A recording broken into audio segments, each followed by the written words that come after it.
Allora lì una signora, no, che la va dal ginecologo pensando di essere incinta, no? E la va a farsi visitare. E visita, la guarda, la visita. Signora, qua niente da fare, noi che siamo, se tanta aria, se tutta aria qua sala. Ma sicuro? Sì, se tanta aria. Dai che diamo l'appuntamento fra un mese e mezzo, la me torna. La va a casa da suo marito disperata. Mi ha detto che sei tutta aria, non sono incinta. Dai, dai, dai, non ti ha detto un mese e mezzo, ti torna, dai, dai. Allora torna dopo un mese e mezzo, ambulatorio, la torna a visitare, la guarda. No signora, mi dispiace dirglielo, ma qua c'è tanta aria, c'è tutta aria, la pancia gonfia perché c'è tanta aria. Ma mi sento strana, salo, dottor. Ma c'è tutta aria qua, salo. E c'ha pure l'appuntamento fra un paio di mesi, che va bene? Ah, se dice lui, la va a casa disperata a suo marito, ma c'è tutta aria, mi ha detto, c'è tutta aria con la pancia gonfia.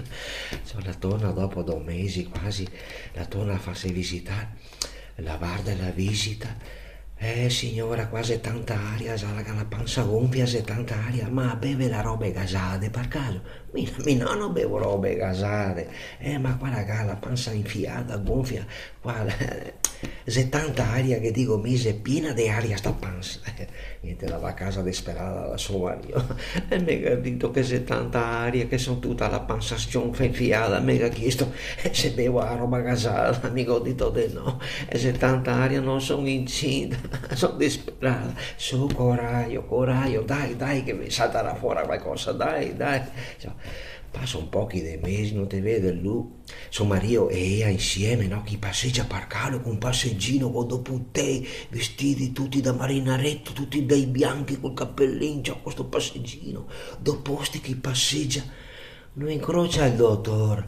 Il dottor, buongiorno signora, si ricorda là di me? Sì che mi ricordo, madonna. Ma che belli sti putelli, oh, ma che belli che li sei. Ma sei li sui? No, no, dottore, se do scorese vestiti da marinaretto.